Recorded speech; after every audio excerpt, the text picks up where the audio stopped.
TV is making TV watchable again. Join us on the Active Kingdom Entertainment Network. Download Taken TV from your App Store now. Hi, I'm Joe Sweeney. I founded the Acervo Project in response to the growing epidemic of human trafficking and child exploitation. Classifying this as an epidemic is an understatement. Our investigation teams and cyber analysts are tracking child predators every day. We're making a difference, but we need your help. The average age of a trafficked child is just 14 years old. Will you join the Acervo Project team? Donate $14 a month to protect the next at-risk 14-year-old. Pledge your $14 a month at theacervoproject.org. That's ASSERVO.org.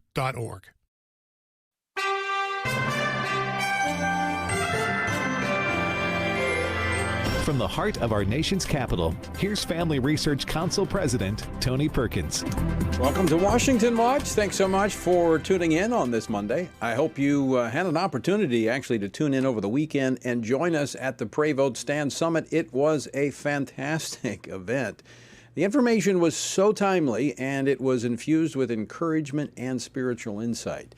But if you were not able to be there or watch it, don't worry. You can still see it on demand. Go to TonyPerkins.com to find out how. FRC's Meg Kilgannon, Senior Fellow for Education Studies, was a part of several panel discussions at the summit this weekend, and she'll be joining me a little bit later in the program as we look at some of the highlights from this weekend's summit.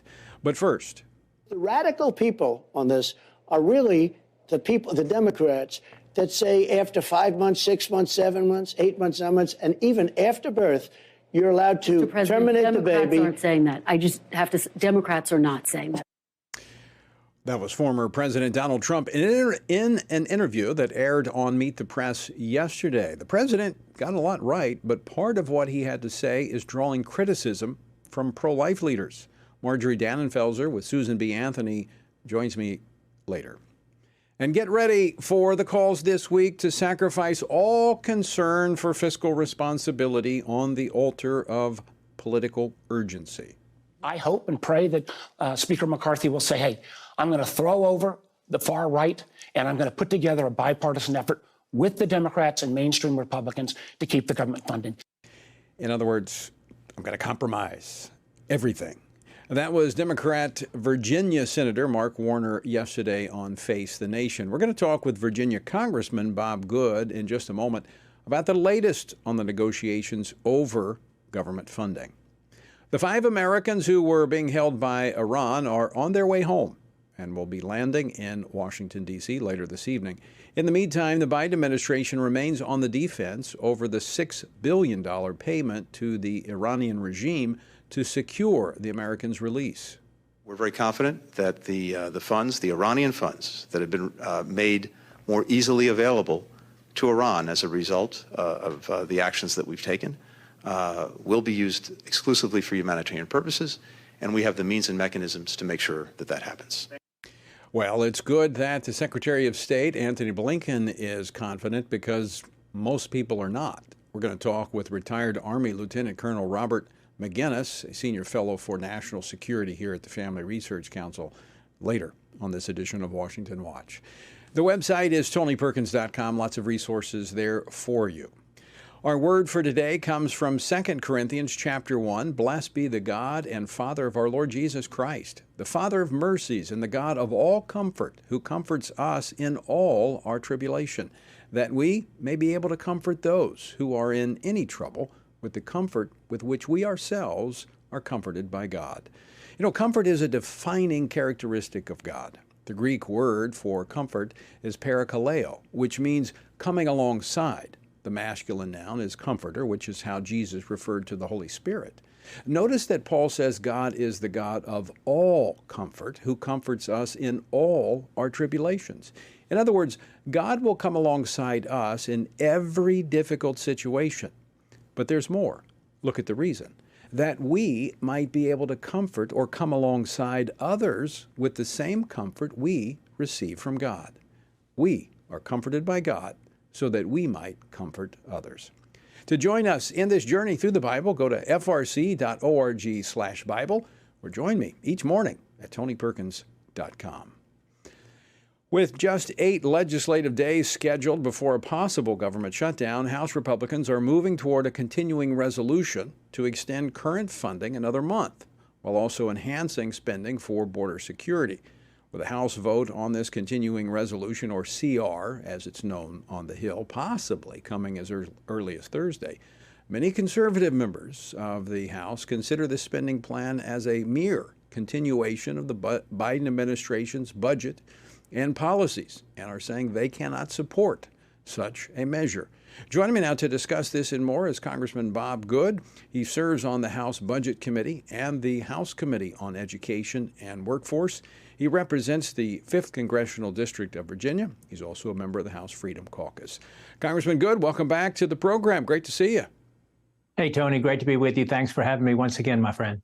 So let's talk about this. This is a unique opportunity, and I've seen this so many times over the 20 years, and I was talking with a couple of your colleagues this morning about this, that there's this fear of the pain that's going to be required to bring our spending into alignment with the principles of responsible government. Where do we stand in these negotiations, and are we likely to see changes? I would like to frame the issue, Tony, by reminding our viewers that we are on track for a $2.2 trillion deficit this year, the largest non-COVID deficit in the history of the country. We're going to, borrow some $6,000 per, a little more than $6,000 per American citizen, not household, not taxpayer, but citizen. We're going to spend about $20,000 per citizen. Again, borrow $6,000 of that, and only $3,000 of that 20 will be to defend the country from a national security standpoint. In addition, we are knocking on the door of $33 trillion national debt, right at $100,000 per 330 million Americans. And all of this is happening, Tony, with a Republican majority. We ran last November on fiscal responsibility. We ran on cutting spending. The Speaker committed to that effect back in January in order to become Speaker. We committed to going back to pre-COVID levels for non-defense discretionary spending. Virtually all Republicans voted to that effect in April. And quite simply, the Speaker has failed to lead us. He's failed to cast a vision. He's failed to strongly persuade Republicans to follow him in doing what we committed to do. And we find ourselves here on September 18 with only having passed one of our 12 appropriations bills. Quite simply, we should pass those bills, send them to the Senate, and then Schumer can decide if he wants a Schumer shutdown again, and it's up to him whether or not he does that. We can do that close to September 30 or early into October with minimal impact on the American people, virtually no impact, quite frankly. We did it a week or two into October. That's where we should be, and that's what we should do. So, Congressman, as you mentioned, one of the 12 appropriations bills in the House has moved forward, none in the Senate. Is there time to get that done in the next week? It'll be challenging with essentially 2 weeks left this week and next week, 10 legislative days certainly to do that. But again, it's not some dramatic thing that happens on October 1 at the start of the new fiscal year. 85% of government operations continue. Only about 15% are placed on pause.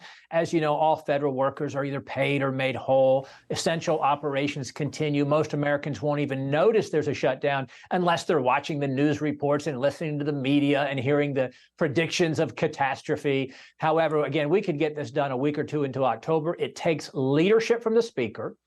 And it takes heretofore undemonstrated resolve on his part to cut our spending, to lead our conference, to keep the commitments from January, to do what we said we would do in April. And frankly, Tony, what he said he would do after he caught so much criticism for the Failed Responsibility Act, the basically unconditional debt ceiling increase in May, when he said, well, that's the ceiling, not the floor. We're going to really use the appropriations process to cut our spending. Right. And so far, he has failed to lead us to do that. Yeah, I recall that very clearly, that the appropriations process was where the cuts were going to take place, but we've not seen the appropriations moving forward. Now, the government shutdown, I mean, that's more of the kind of COVID scare tactics, that, the sky is falling, it's going to be disastrous. We've been through those before, and the world still rotates. Yes, we're only here because of a failure on the Speaker's part to lead. Frankly, he could command those moderate members who said only he could be our speaker. He's the only one they could support. They followed him and him alone, and he could be telling them, this is what I need to stay on as speaker, quite frankly, to keep our commitments to the American people. And Tony, we're only going to pre-COVID non-defense discretionary levels is only a $115 billion cut when we're running a monthly deficit of more than $150 billion. So quite frankly, what we're calling for is the compromise that we voted for in April, when many of us would like to cut our spending much more. And frankly, the debt and the national debt demand that we cut it much more. And Tony, I've only had one constituent tell me they're concerned about a government shutdown, where I've had hundreds over the last few weeks beg me not to be afraid of a shutdown, to insist that we cut our spending, not to agree to a continuing resolution, but to demand that we pass our bills, implement our conservative priorities, and cut our spending. All right, Congressman Good, let's talk about an agreement in principle that was reached by the House Freedom Caucus, members of the House Freedom Caucus, and the Main Street Caucus, which would essentially create a CR for about 30 days. It would cut discretionary spending by 8%, continuing funding for education, would attach H.R. 2, the border bill that the Republicans passed, to the funding bill. It would also attach the appropriations bill that did pass regarding the Department of Defense. Is this a non-starter? Well, I think so. And I appreciate my colleagues who've worked this effect. But to clarify, it wasn't an agreement by the Freedom Caucus. What you had was three representatives, or I should say three members of the Freedom Caucus on their own, not representing the Freedom Caucus, three members on their own, great members who I respect greatly, close friends of mine. But those three members chose to meet with three members of the Main Street Caucus to see if they could kind of get on the same page, the six of them, and then bring back to the conference at large some kind of a proposal. They've done that. But Tony, what it does is it cuts only the non-national security or non-defense portion of the discretionary spending. So about 40% of that is what it cuts, and it cuts by 8% for one 30-day period. I don't even know how you implement that for 30 days or how it has a chance to take effect even for 30 days. But you're really talking about 3% of discretionary funding because it only applies to 40% of discretionary funding, and it's 8% cut of that. So if you annualize that, that's about a 3% annualized is about 2.5% on our 0.25% funding cut for 30 days to the discretionary funding. And, you know, they're even acknowledging they don't think the Senate would pass it, and certainly would not with the border security portion of it. And what I think efforts are being made, and I have to assume the best of intentions, of course, from my colleagues who I respect, but to relieve the pressure. But I don't think we ought to relieve the pressure on Speaker McCarthy. I think he ought to do what he committed to do. It's within his power to lead us. And frankly, that's what he needs to do. And we need to pass our spending bills. So do you expect a vote on the House floor this week on this proposed CR? I suspect we will not have a vote on it because I don't think there's sufficient number of votes for it to pass. So I don't think that it'll be brought to the floor. So is there any movement then to start moving these appropriation bills to the floor, seeing that we do not have a short-term funding measure that looks like it'll be successful? Well, you're going to have mounting pressure to do so, and the House can take the high ground. Again, I know I keep repeating it, Tony, but it is that simple. It's like running a marathon. It's not complicated. Run that direction for 26 miles and don't stop. It's not easy, but it's not complicated. We need to pass our spending bills. The Speaker can lead us. We know with a narrow majority, there's many of us who can stop things from happening or slow things down. But if you want to get something done, to command the majority to do it, to lead the majority to do it, to carry the voice of the conference, it takes the Speaker's office. And the Speaker's office needs to cast the vision, get behind the vision, lead the membership in doing that. The conservative votes are there. The American people are there to cut our spending back to pre-COVID levels, as we committed to do for non-defense discretionary spending. The Speaker needs to lead the moderates and the independents, the moderates among our caucus, our Republican conference. And then, frankly, it goes to the Senate for negotiation. Right. And then what comes back, maybe it's not something that I can vote for with a compromise with a Democrat Senate, but the moderates would have a chance to vote for it when it came back from the Senate. All right, Bob Good, always great to see you. Thanks so much for joining me, my friend. Thank you, Tony. Great to be with you. All right, folks, going to be an interesting week. We're going to keep tracking it. Don't go away. We're back after this.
Everything we do begins as an idea.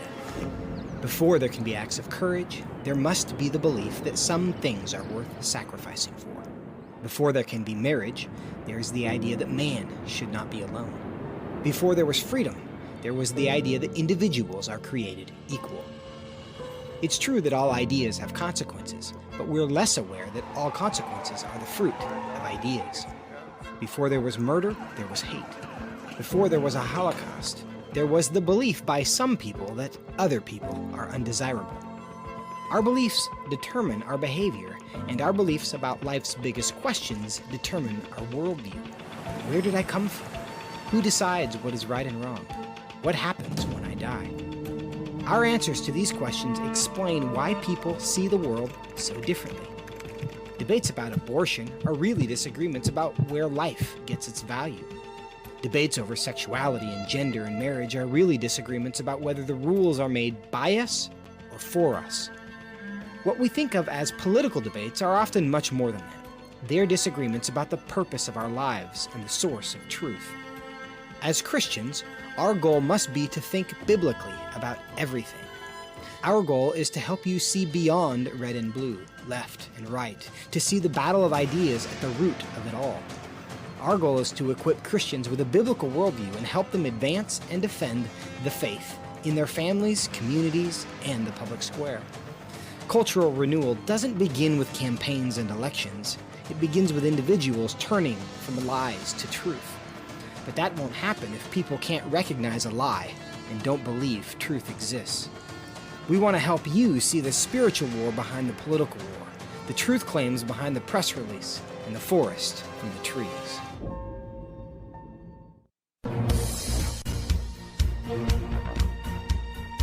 Welcome back to Washington Watch. If you missed the Pray Vote Stand Summit this weekend, you can still watch it on demand. Go to TonyPerkins.com to find out how it was a fantastic event.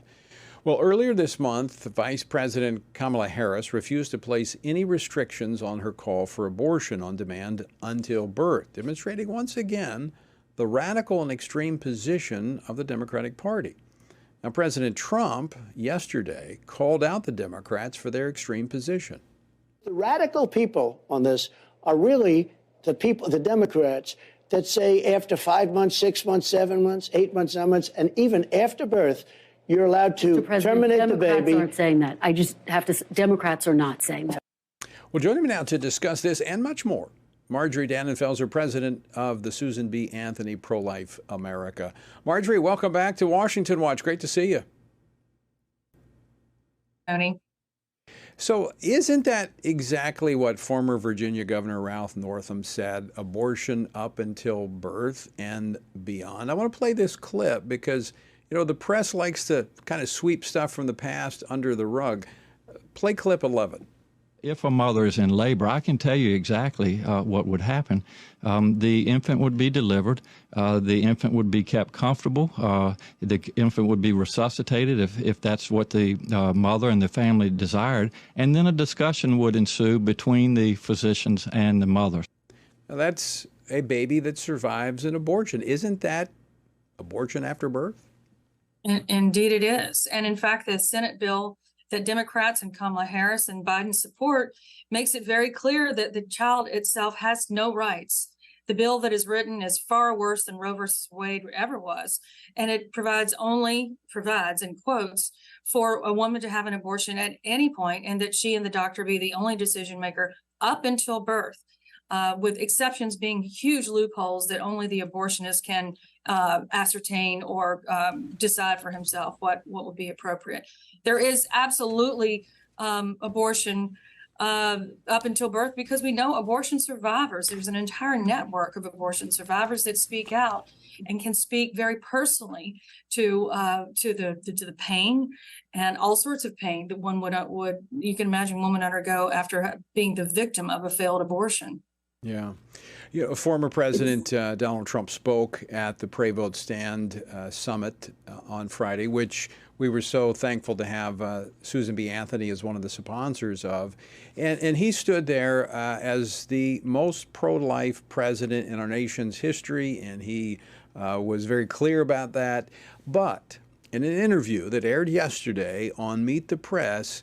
I want to play a clip of what he had to say because, quite frankly, it was a bit troubling. Play clip number 7. Now, would you sign that? I would sit down with both sides and I'd negotiate something, and we'll end up with peace on that issue for the first time in 52 years. I'm not going to say I would or I wouldn't. I mean, DeSantis is willing to sign a 5-week and 6-week ban. Would you support that? You think that I goes think too what he far? did is a terrible thing and a terrible mistake. Your response, Marjorie? My response is that each child that lives because the line was drawn at heartbeat in Florida is a gift to this world that can never be replaced. It, of course, is not a terrible thing. It's an awesomely wonderful thing that this governor signed that bill and actually agreed to the will of Floridians, which is how this is supposed to work now. The will of the people is allowed to make its way. So, of course, I disagree with the president. Of course, the president, the former president, is the person who made this even possible. This is this legacy that he, I think, very well should be embracing and communicating and clarifying, is that we can now act upon the will of the people and enact consensus opinion on the abortion issue in the law that saves lives and serves women, just like in Florida. I think what we need from this president and from Governor DeSantis is a clear and specific vision about how they would rule, how they would run as president, but also how they would govern as president. And neither of them are running for either the governor of Florida or the past president. They're running to be the future president. Americans need to hear what that looks like along the lines of what Mike Pence and Tim Scott have communicated so beautifully. I agree with you. It was disturbing to hear the president say that. You and I have had conversations with him regarding this. I still think there's confusion in the minds of some, but it's very simple. The court decision gave elected officials the ability to find a consensus point and move policy forward. You and I think, are in the same place. We believe all life should be protected from the moment of conception on. But that's not where everybody's at in America. But there is consensus nationally that's building around where a child feels pain and sucks its thumb around the point of 15 weeks. That's really the issue, is not restricting what the states can do more significant than that, like heartbeat, but that there's a minimum threshold for the entire country so that we're not like in league with North Korea. Yeah, and it shouldn't be determined of where you live, whether you get to live. If you live in California, you're born in California, you're conceived in California, you won't have the same rights as if you were conceived in Oklahoma or in Florida. And that shouldn't be in a nation as great as ours. And as you say, we're in league with the human rights violators of the world. And the people that are actually putting forward that position of the nation's human rights violators of the world, like North Korea and China and their abortion law, are the Democratic Party. They are not in line with most of the country. They simply aren't, because they are not. They're for abortion rights, so-called, up until birth. And when you contrast that with 12 weeks, 6 weeks, 15 weeks, you win every single time, because you're standing with a much larger crowd of people. You're standing with the majority of people, 70%, when you talk about a 15-week limit. And that not only is closer to the right thing to do, but it's also the politically smart thing to do when you contrast that with an unlimited abortion position. You're absolutely correct, Marjorie. And, I love President Trump, former President Trump, and what he did for this country and for the unborn. But he has a legacy he has to build on going forward. You can't rest on that legacy. Marjorie Dannenfelser, always great to see you. Thanks so much for joining us today. Same to you. Thank you, Tony. All right. To find out more, go to the website, TonyPerkins.com. Look, we cannot rest for a moment. We have to continue to build, educate, and move forward the sanctity of life in this nation. And part of it comes at finding that point of consensus. And there is consensus. It's nearly 70% of Americans agree that a baby should not be aborted when it feels pain, it's in the womb sucking its thumb. Now, we don't stop there, but that is a consensus point right now. All right, don't go away. We're back with more Washington Watch on the other side of this break.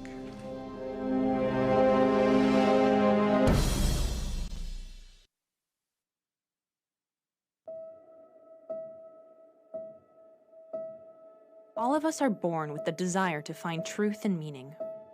Where did I come from? What happens when I die? While our answers to these questions may divide us, we are united in our need for the freedom to answer life's biggest questions and make life's biggest decisions for ourselves. That's why religious freedom matters for everyone. Religious freedom matters because the powerful have long wanted to control those who are less powerful. Religious freedom matters because the freedom of those who are different is often threatened by those who believe different is dangerous. Leah Sheribu, a Christian teenager in Nigeria, remains a captive of Boko Haram for her refusal to renounce her Christian faith. Chinese pastor Wang Yi is serving a 9-year sentence for speaking publicly against the Chinese government. In Pakistan, Asif Pervez is on death row for allegedly sending a blasphemous text message. All of this because people in power decided different is dangerous.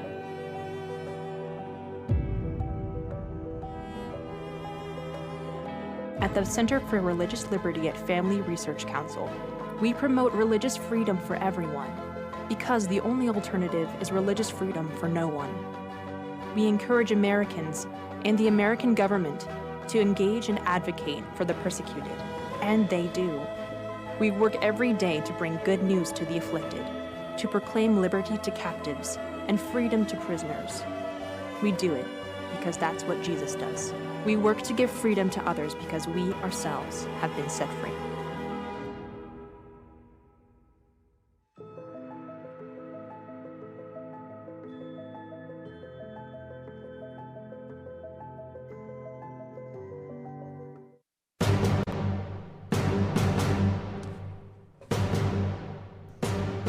This is Washington Watch, and I'm your host, Tony Perkins. Good to have you with us on this Monday. The website is tonyperkins.com.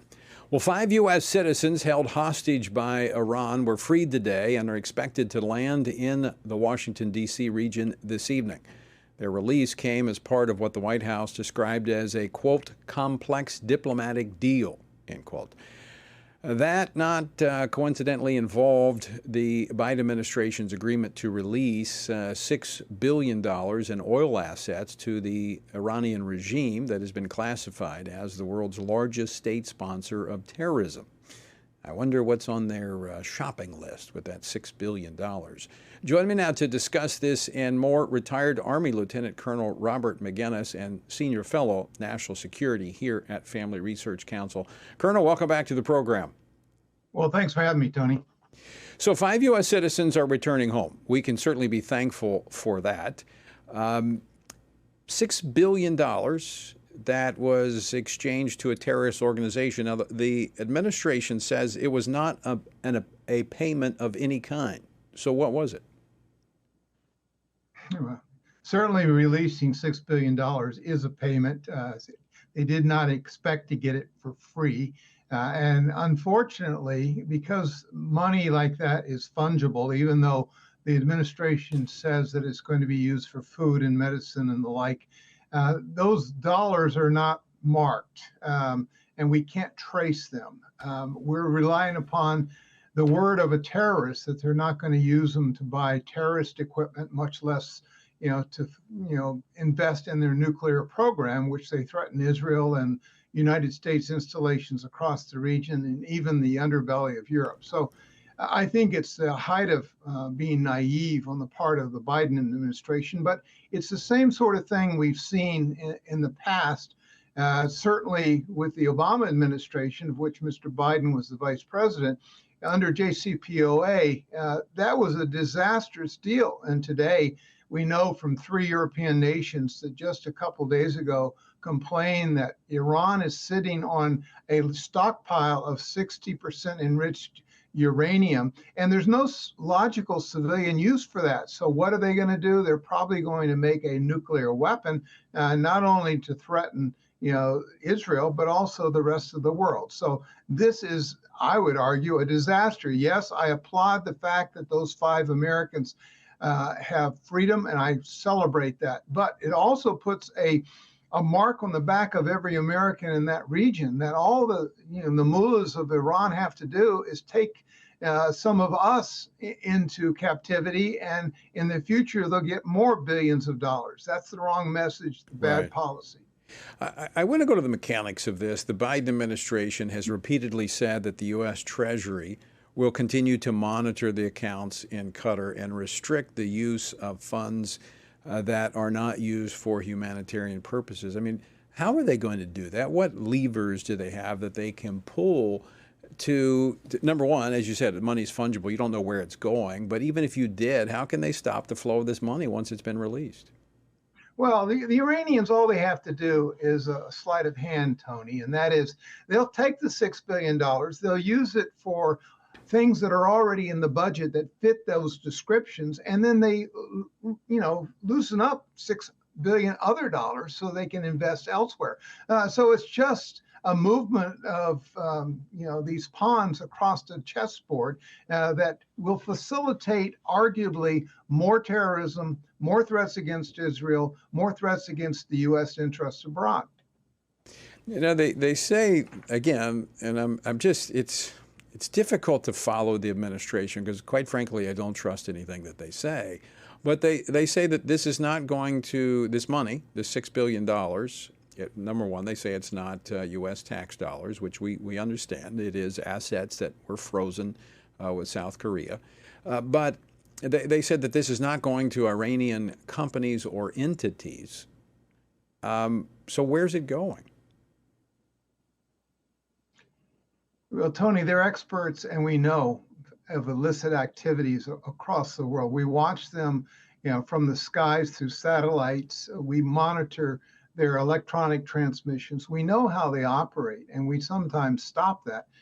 But they're not going to be able to use the $6 billion in the way in which we want it used.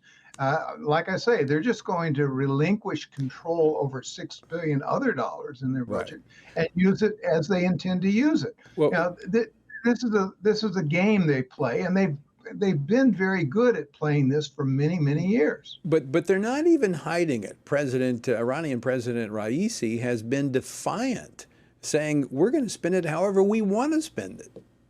Yeah, absolutely. And tomorrow he's going to be at the United Nations making a speech, Tony, and he basically is going to say that this is a sign the U.S. has grown even weaker than perhaps a year ago when the Biden administration abandoned Afghanistan and all the allies that were left behind to the butchery of the Taliban and the Al-Qaeda. So we need to recognize who we're dealing with. But unfortunately, this administration is incredibly dangerous, much less naive when it comes to ruling or working with the mullahs. And we've already lost the good friendship with the Saudis, though they're not very sympathetic to a lot of our beliefs. At least they were on our side, and no longer are they on our side. And of course, they willy-nilly kill Americans every chance they get. Last time I was in Iraq, I saw irrefutable evidence of the Iranian militias and their complicity in killing many, many Americans. So blood is on their hands. We've given them more than we ever should have, and yet this is just further indication that this administration can't be trusted with the foreign policy of its nation. Colonel McGinnis, we're going to have to leave it there. Thanks so much for joining us today. Great to see you. Stick around, folks. We're coming back with more after this.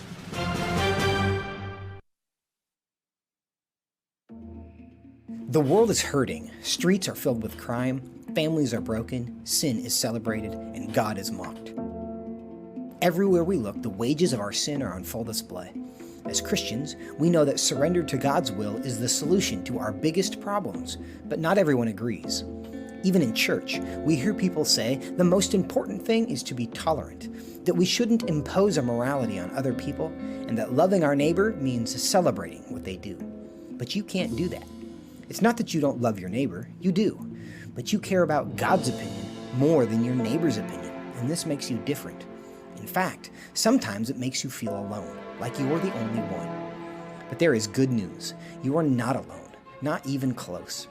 Research has found that there are 59 million American adults who are a lot like you. There are millions of people around the country who are born again, deeply committed to practicing their faith, and believe the Bible is the reliable Word of God. But that's not all. They're also engaged in our government. They're voters. They're more likely to be involved in their community, and they're making a difference in elections. The problem is that a lot of them feel alone too. We want to change that. FRC wants to connect these 59 million Americans to speak the truth together, no matter the cost.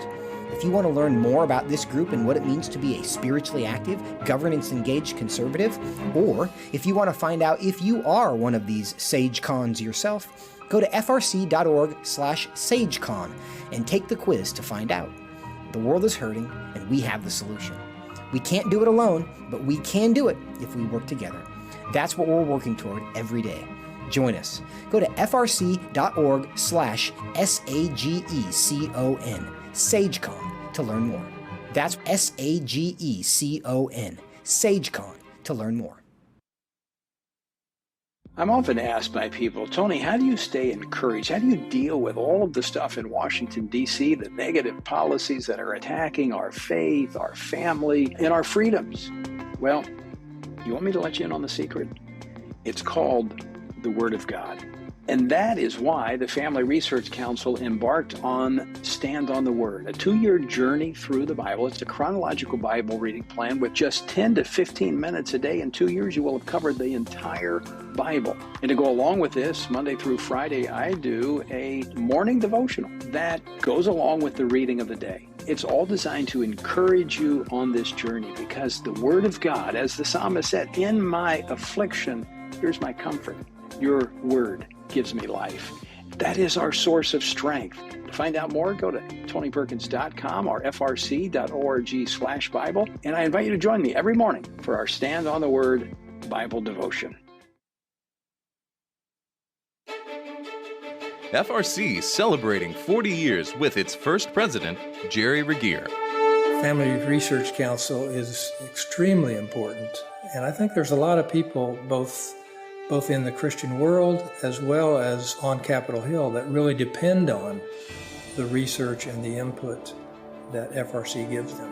And the impact you've had on both Congress and Senate, as well as America at large, is really quite amazing. Congratulations.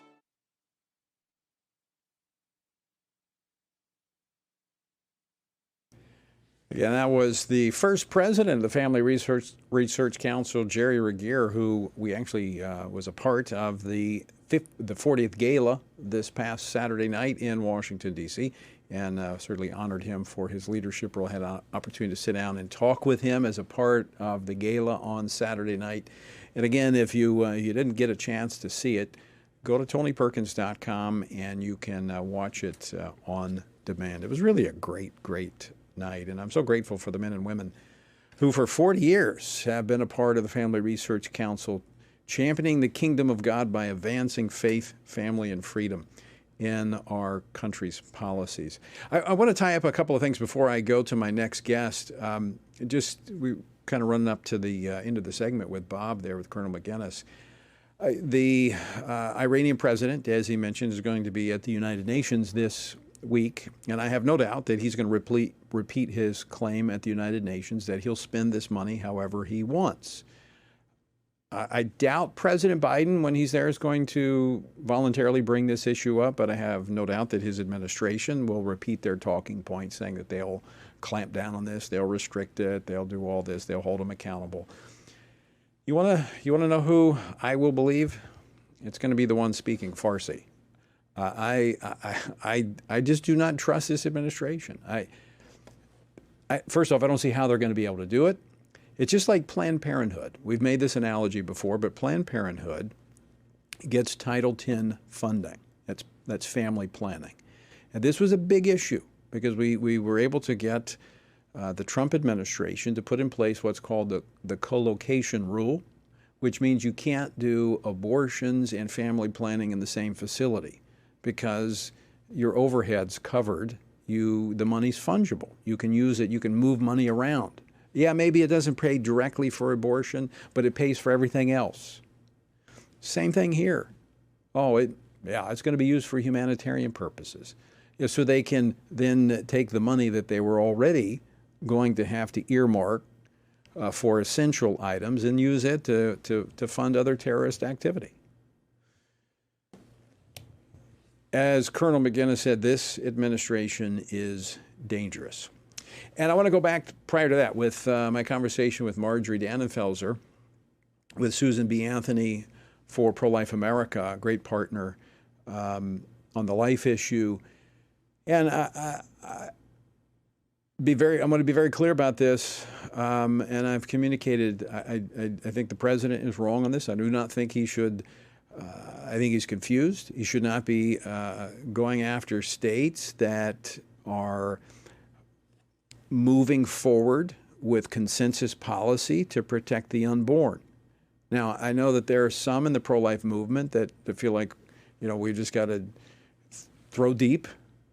Look, I think we got to a point where Roe was overturned because we took an incremental approach and we brought the American people along. I was criticized years ago when I authored one of the first abortion clinic regulation acts in the nation. But we brought people along. We humanized the unborn. And we reached a point last year where the court finally readdressed this issue. Now, there's a lot of work to be done. But I think what worked in the past should be the pattern for what we do in the future, continuing to build consensus. And there is consensus building over a national threshold of when a child feels pain, when it's sucking its thumb. It's not where I want to stop. I'll be very clear. I'm not hiding it. I want to go all the way to the point where at the moment of conception, but we're not there yet. Some states are, and they can continue to do that. Oklahoma can do that. Louisiana, my home state, they can go further. Florida can go further. Ohio can go further under a pain bill. That's just a national minimum standard. I do think that's the way forward. I think President Trump needs to come around to that point. I think all the Republican candidates need to come around to that point as a minimum. Anyway, that's where I stand. All right, back to the Pray Vote Stand Summit that we had this weekend in Washington. In addition to featuring presidential candidates and Washington leaders, the Pray Vote Stand Summit offered panel discussions highlighting subjects of concern for Christian voters, including powerful dialogues on the topics of education and the whole LGBTQ agenda, particularly transgender indoctrination.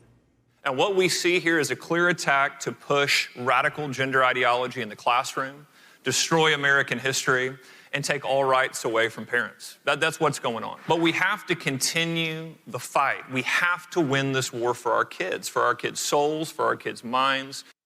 That was Ryan Walters, Oklahoma State Superintendent of Public Education. Let me just tell you one thing. That's one of the reasons I'm encouraged.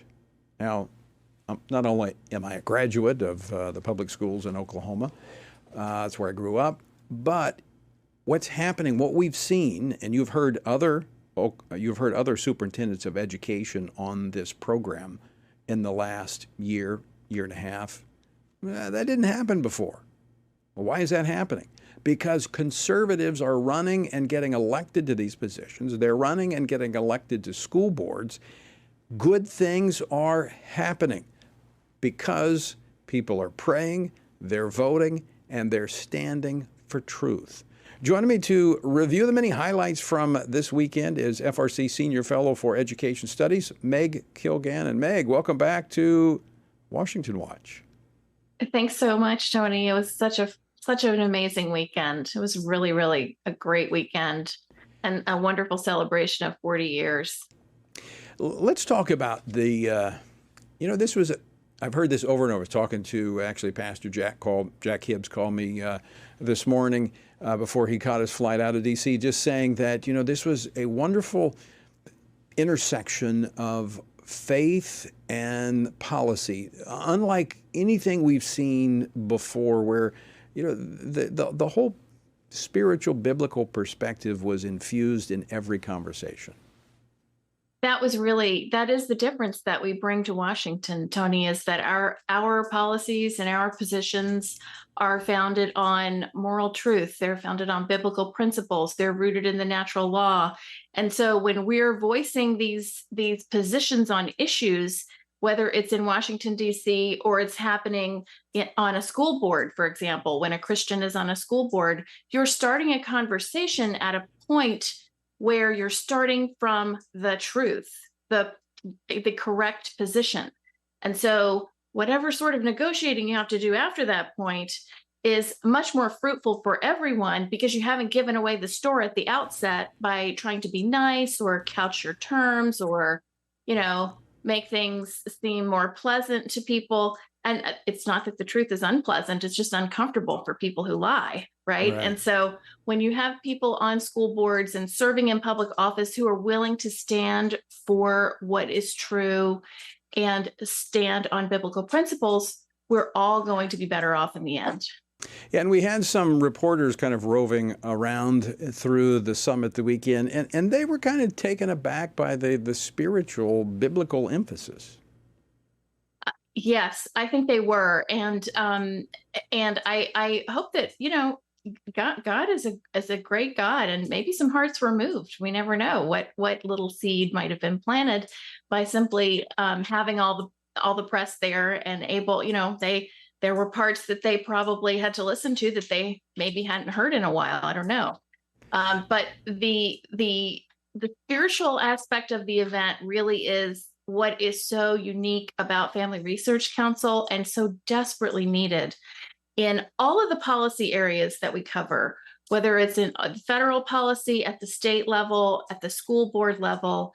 It is the spiritual grounding that Christians bring into every space we enter that is such a desperately needed focus for our culture right now. And so it was great to visit with people who have, when we had the event in 2020 in Loudoun County, we were pretty much laying out, okay, this is the problem, and we need to have people come and run. And we still have these problems, and we still need people to come and run. But it was really special to get to visit with people who did answer that call. They did run. They are making a difference.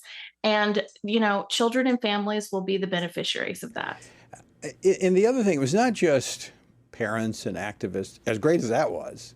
It was encouraging to see, because there was a level of engagement, and also several people asked me about this, and I was trying to describe it, but a sense of not panicked urgency, but a sense of timing, that this is the time in which we, the nation really hangs in the balance. And again, not anxious, right. But really kind of a confidence as we focus in on the source of our strength. As was repeated often, and it was very encouraging to me to see the number of people that went to Ephesians chapter 6, talking about various aspects of the discussion, but one being that the source of our strength is in the Lord. And that gives us confidence even in the face of great conflict and challenges.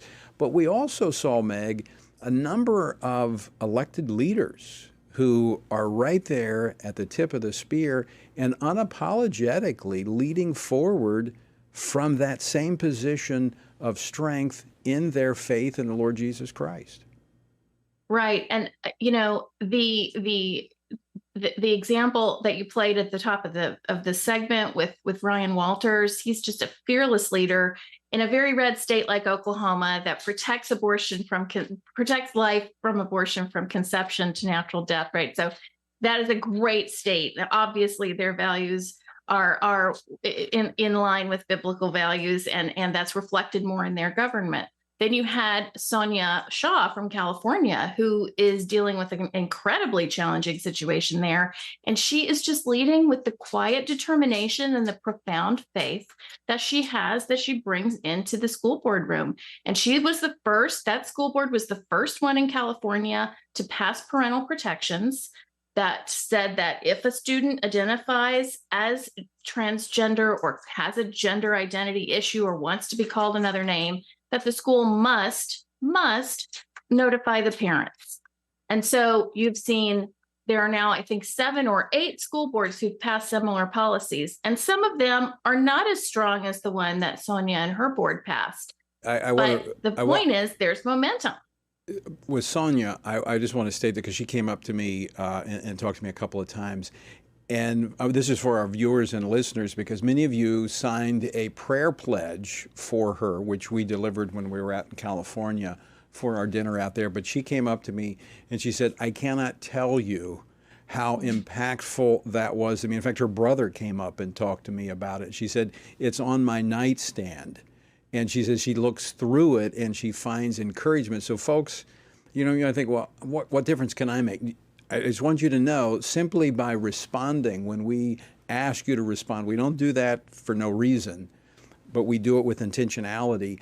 That has encouraged her to continue in her stand, knowing that there are thousands of Americans out there across this country that are praying for her. So we all have a role to play. And of course, Meg, that was one of the things that came forth this weekend, is that we all can take our place on the wall to rebuild the walls of this nation. Before we run out of time, I want to ask you this question. What was a highlight for you, one or two highlights from this weekend for you?